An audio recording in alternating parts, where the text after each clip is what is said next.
ધોરણ 11-12 સાયન્સના ફિઝિક્સ વિષયના તમામ ચેપ્ટરના વિડીયો જોવા માટે તથા એજ્યુકેશનને લગતી તમામ માહિતી મેળવવા માટે અમારી ચેનલને સબસ્ક્રાઇબ કરો અને બાજુમાં આપેલા બેલ આઇકન પર ક્લિક કરી ઓલ ઉપર કરો કે જેથી તમને અમારા નવા વિડીયોની નોટિફિકેશન સૌથી પહેલાં મળતી રહે. વિદ્યાર્થી મિત્રો, લાસ્ટ વિડીયોમાં આપણે ધોરણ 12 સાયન્સની માર્ચ 2026 ફેબ્રુઆરી 2026ની એક્ઝામ માટે ફર્સ્ટ પાર્ટના આઈએમપી જોઈ ગયા. આજના વિડીયોમાં આપણે પાર્ટ 2ના આઈએમપી ક્વેશ્ચન જોશું. એની પહેલાંનો એક વિડીયો હતો કે જેની અંદર ધોરણ 12 સાયન્સની 2026ની બ્લુપ્રિન્ટનો હતો કે જેમાં બ્લુપ્રિન્ટ સમજાવેલી છે અને 14માંથી કયા 7 ચેપ્ટર કરો તો તમે આરામથી 60થી 70% માર્ક્સ મેળવી શકો. તે વિડીયો તમે જોઈ શકો છો, આઈ બટનની અંદર એની લિંક હશે. ચાલો હવે જોઈએ આપણે પાર્ટ 2, તેમાં ચેપ્ટર નંબર 9 બ્લુપ્રિન્ટ પ્રમાણે એની અંદર 2 માર્ક્સ અને 3 માર્ક્સના ક્વેશ્ચન છે. આ ચેપ્ટરમાંથી કયા કયા ક્વેશ્ચન કરવાના છે એ હું તમને કહેતો જઈશ. મારી પાસે રેફરન્સ તરીકે કુમાર પ્રકાશનની દર્પણ છે. તમારી પાસે જે પણ બુક હોય તે સાથે રાખી શકો. હું ક્વેશ્ચન વાંચીશ, કદાચ વિડીયોમાં બ્લર થઈ જાય તો પણ હું ક્વેશ્ચન વાંચીશ, એના પરથી તમે ટીક કરી શકશો. ઓકે, સૌથી પહેલી થિયરી છે, 8મા નંબરનો ક્વેશ્ચન છે, નવી બુક છે આ. તેમાં કે આપાત કિરણના પરાવર્તનની રચાતી ભૂમિતિવાળો છે અથવા તો એના ઓરમાં ડાયરેક્ટ છે કે ગોલીય અરીસા માટે કેન્દ્ર લંબાઈ અને વક્રતા ત્રિજ્યા વચ્ચેનો સંબંધ મેળવો. આ કરવાનો છે. ત્યારબાદ 12મો સવાલ છે, અંતર્ગોળ અરીસા માટેનું સૂત્ર મેળવો.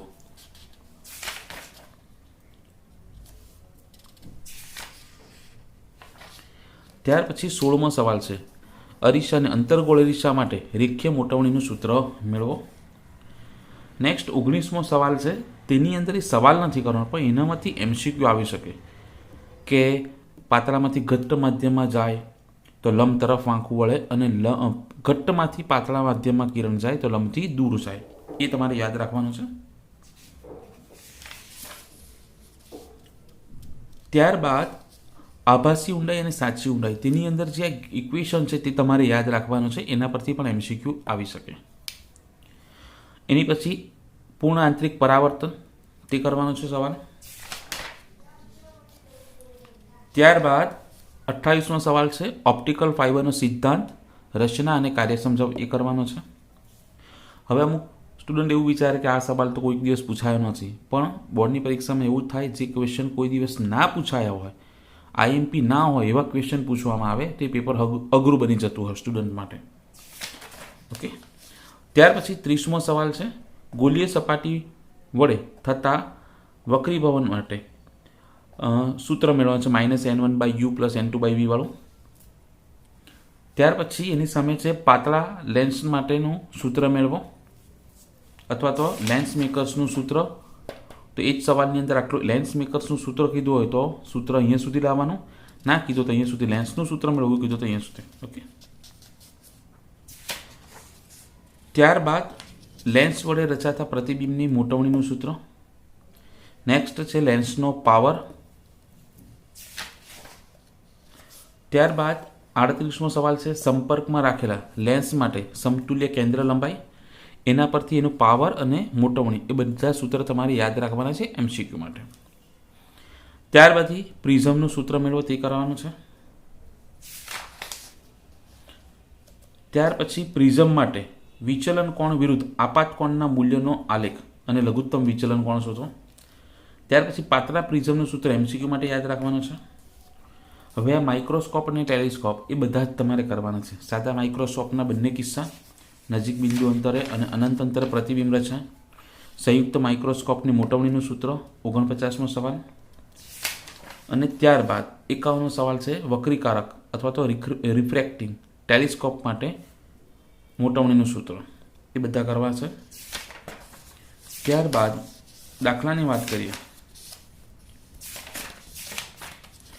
ઉદાહરણમાં પહેલો દાખલો એમસીક્યુ માટે મોસ્ટ આઈએમપી, ઘણી બધી વાર આમાંથી એમસીક્યુ પૂછાયેલો છે કે અરીસાની અડધી સપાટીને ઢાંકી દેવામાં આવે તો પ્રતિબિંબની તીવ્રતા કેવી થઈ જશે? અડધી થશે. ત્યારબાદ ઉદાહરણનો ત્રીજો દાખલો, બેમાંથી કોઈ એક કિસ્સો પૂછી શકે 2 માર્ક્સમાં. ત્યારબાદ ઉદાહરણ 5 પછી છઠ્ઠો MCQ માટે મોસ્ટ આઈએમપી કે લેન્સ ક્યારે અદૃશ્ય થાય કે જો લેન્સનો વક્રી ભવનાંક અને પ્રવાહીનો વક્રી ભવનાંક સરખો હોય તો, એટલે જેટલો રકમમાં વક્રી ભવનાંક આપેલો હોય તેટલો તમારો આન્સર પણ આવે. સાતમો દાખલો મોસ્ટ આઈએમપી એટલે 5, 6, 7. ત્યાર પછી સ્વાધ્યાયમાં પહેલો, બીજો, ત્રીજો, પહેલો, બીજો, ત્રીજો, પાંચમો, છઠ્ઠો, સાતમો MCQ માટે. ત્યાર પછી નવમો, 10મો MCQ માટે, 11મો કરવાનો છે, 12મો કરવાનો છે, 13મો MCQ માટે, ત્યારબાદ 16મો કરવાનો છે,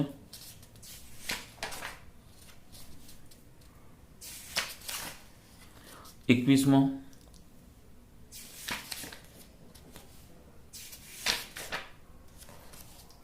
આટલા દાખલા કરવાના છે આ ચેપ્ટરમાંથી. નેક્સ્ટ જોઈએ આપણે 10મું ચેપ્ટર.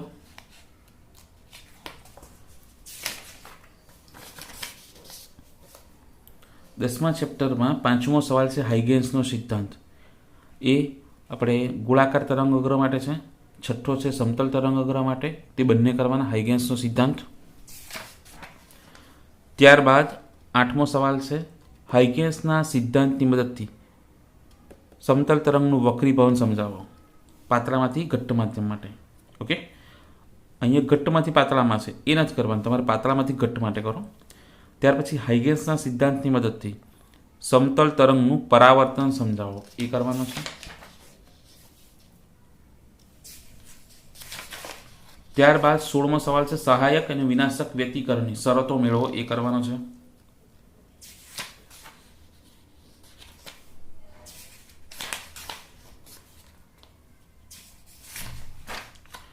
નેક્સ્ટ 26મો સવાલ એક સ્લિટ વડે થતા વિવર્તનની સમજૂતી આપો એ કરવાનો છે. ત્યારબાદ 37મો સવાલ માલસનો નિયમ સમજાવો એ કરો. એનું સૂત્ર પણ યાદ રાખજો MCQ માટે પણ, એમાંથી MCQ એ સૂત્ર પરથી હોઈ શકે. દાખલામાં ઉદાહરણનો બીજો દાખલો મોસ્ટ આઈએમપી. સ્વાધ્યાયમાં બીજો દાખલો 1 માર્ક્સ માટે. ઉદ્ગમ આપેલા હોય અને એના પરથી તમારે તરંગ અગ્રના આકાર કહેવાના છે. પછી ચોથો દાખલો, પાંચમો, છઠ્ઠો, 4, 5, 6 આટલી વસ્તુ છે આમાં. નેક્સ્ટ જોઈએ આપણે 11મું ચેપ્ટર. 11મા ચેપ્ટરમાંથી 9મો સવાલ ફોટો ઇલેક્ટ્રિક અસર અંગેના હોલવાસ અને લિનાર્ડના અવલોકનો સમજાવો. હવે અહીંયા હોલવાસ અને લિનાર્ડ નામ આપેલું છે, પણ જવાબની અંદર પહેલાં લિનાર્ડ છે ને પછી હોલવાસ છે, બરાબર? એટલે ધ્યાન રાખજો, નામ ઉલટા સુલટા ના થઈ જાય. ત્યાર પછી 13મો સવાલ છે ફોટો ઇલેક્ટ્રિક અસરના પ્રયોગમાં વિદ્યુત સ્થિતિમાનની ફોટો ઇલેક્ટ્રિક પ્રવાહ પર અસર સમજાવો. 14મો સવાલ ફોટો ઇલેક્ટ્રિક અસરના પ્રયોગમાં આપાત વિકિરણની આવૃત્તિની સ્ટોપિંગ પોટેન્શિયલ પર અસર સમજાવો. 16મો સવાલ ફોટો ઇલેક્ટ્રિક અસરની લાક્ષણિકતા. ફોટોનની લાક્ષણિકતા અલગ સવાલ છે અને ફોટો ઇલેક્ટ્રિક અસરની લાક્ષણિકતા છે. ત્યારબાદ ફોટો ઇલેક્ટ્રિક અસર સમજાવવા માટે તરંગવાદની નિષ્ફળતા સમજાવો. 17મો સવાલ. નેક્સ્ટ 18 ફોટો ઇલેક્ટ્રિક અસર માટે આઇન્સ્ટાઈનની સમજૂતી. ત્યારબાદ 22મો સવાલ ફોટોનની લાક્ષણિકતા મોસ્ટ આઈએમપી. ફોટોનની લાક્ષણિકતા કીધો હોય તો આ, અને ફોટો ઇલેક્ટ્રિક કીધો હોય તો 16મો સવાલ. એટલે એ પણ ધ્યાન રાખજો. ઉદાહરણમાં પહેલો દાખલો, બીજો, ત્રીજો MCQ માટે કોઈ પણ એક પૂછી શકે. સ્વાધ્યાયમાં બીજો દાખલો, ત્રીજો MCQ માટે, ચોથો દાખલો કરવાનો છે, પાંચમો MCQ માટે, છઠ્ઠો કરવાનો છે, 8મો, 9મો, 6, 8, 9 અને 10મો MCQ માટે કોઈ પણ એક કિસ્સો એમાંથી આપશે. ત્યારબાદ 12મું ચેપ્ટર. 12મા ચેપ્ટરમાં તમારે જે આલ્ફા કણ પ્રક્રિયાનો પ્રયોગ છે ગાઈગર અને માસ્ટરનો, તે પ્રયોગમાંથી MCQ આવશે કે કયું મટીરિયલ હતું, જે મટીરિયલ હતું તેનો પરમાણુ ક્રમાંક કેટલો હતો, પરમાણુ ભાર કયો હતો, કેટલી ઉર્જાવાળા આલ્ફા કણો ઉત્સર્જિત થતા હતા, જે સોનાની વરખ હતો તેની જાડાઈ કેટલી હતી, બરાબર. જે પડદો હતો ઝિંક સલ્ફેટ અથવા તો કઈ ધાતુનો હતો, બરાબર. એમાંથી એક MCQ આવી શકે અને પૂછાયેલો પછી આગળ ઘણીવાર. ત્યારબાદ 12મો સવાલ મોસ્ટ આઈએમપી, બોરનો અધિતર્ક અથવા તો બોરની સ્વીકૃતિઓ જણાવો. 3 સ્વીકૃતિ. ત્યારબાદ 14મો સવાલ બોરના મોડેલ પરથી nમી કક્ષાની ત્રિજ્યાના સૂત્ર સ્વીકારી ઉર્જાનું સૂત્ર મેળવો.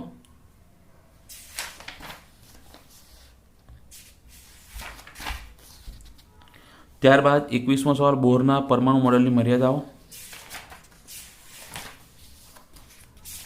નેક્સ્ટ ઉદાહરણમાં બીજો દાખલો, ત્રીજો.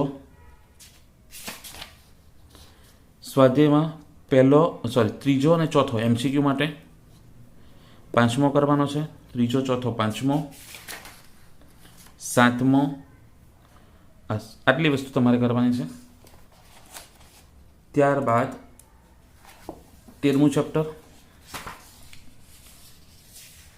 13મા ચેપ્ટરની અંદર 7મો સવાલ છે, તેમાં સમસ્થાનિકો, આઇસોટોપ, આઇસોટોન, આઇસોબાર એમાંથી કોઈ એક પેર પૂછી શકે MCQમાં કે નીચેનામાંથી આઇસોટોપની પેર શોધો, આઇસોટોન શોધો, આઇસોમર શોધો, એટલે એ સમજીને કરવું MCQ માટે. ત્યાર પછી 11મો સવાલ છે ન્યુક્લિયસની દળ ક્ષતિ સમજાવી બંધન ઉર્જાનું સૂત્ર અને ન્યુક્લિયોન દીઠ બંધન ઉર્જાનું સૂત્ર મેળવો. ત્યારબાદ 14મો સવાલ ન્યુક્લિયર સમજાવી તેના લક્ષણો જણાવો.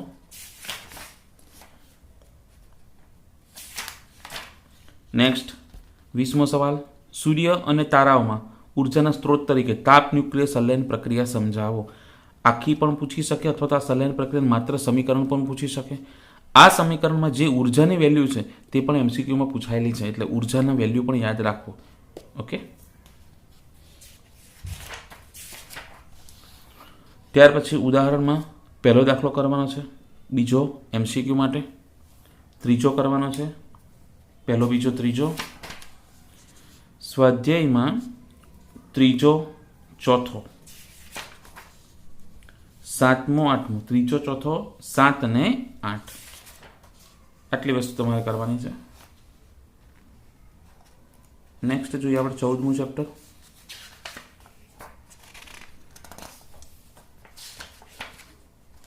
14મા ચેપ્ટરમાં 5મો સવાલ છે, તેની અંદર ધાતુઓ, અર્ધવાહકો અને અવાહકો તેની વાહકતા અને અવરોધકતાની રેન્જ આપેલી છે. એ રેન્જ તમારે MCQ માટે યાદ રાખવાની છે.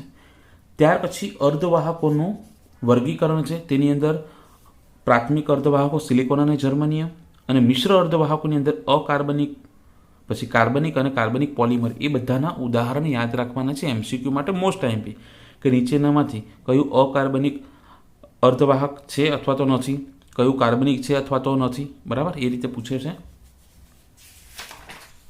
ત્યારબાદ 12મો સવાલ અર્ધવાહકમાં હોલની સંકલ્પના મોસ્ટ આઈએમપી પૂછાઈ શકે, હમણાં સુધી નથી પૂછાયો છેલ્લા અમુક વર્ષોમાં.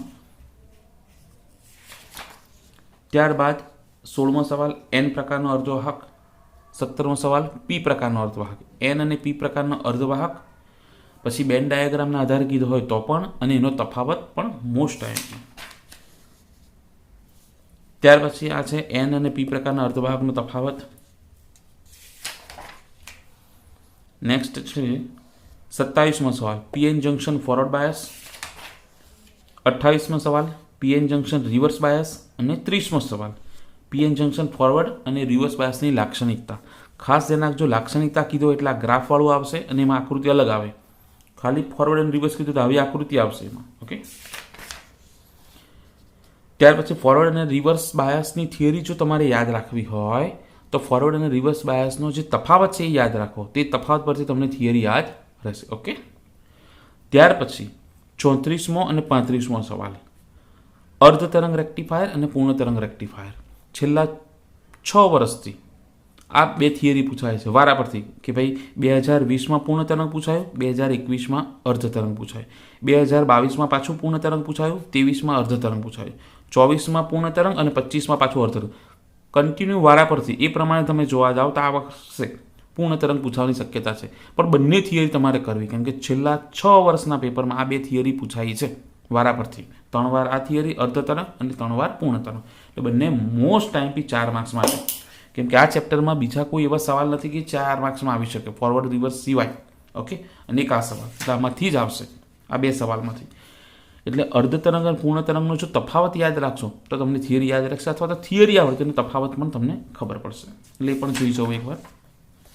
તફાવત ઇમ્પોર્ટન્ટ નથી, પણ એના પરથી થિયરી યાદ રહેશે. ઉદાહરણમાં બીજો દાખલો મોસ્ટ આઈએમપી, અને સ્વાધ્યાયની અંદર 6 દાખલા છે, એટલે 6 MCQ છે, 5 MCQ છે અને 6 દાખલો. એ 6 મોસ્ટ આઈએમપી, એમાંથી જ MCQ આવશે. ઓકે, તો આ થઈ ગયા આપણા પાર્ટ 2ના MCQ. જે પણ કોઈ સવાલ કદાચ બહાર ના પૂછે, આપણે મોટાભાગના લઈ લીધા છે, કેમ કે હું આઈએમપી એવું આપું છું કે જેમાંથી 50 માર્ક્સનું પાર્ટ બી પૂછાય. કદાચ બીજા સર ટીચર તમને ઓછા ક્વેશ્ચન આપતા હશે, પણ એમાંથી પાસ થઈ શકાય. પાર્ટ બીમાં 50માંથી 50 માર્ક્સ ના લાવી શકાય.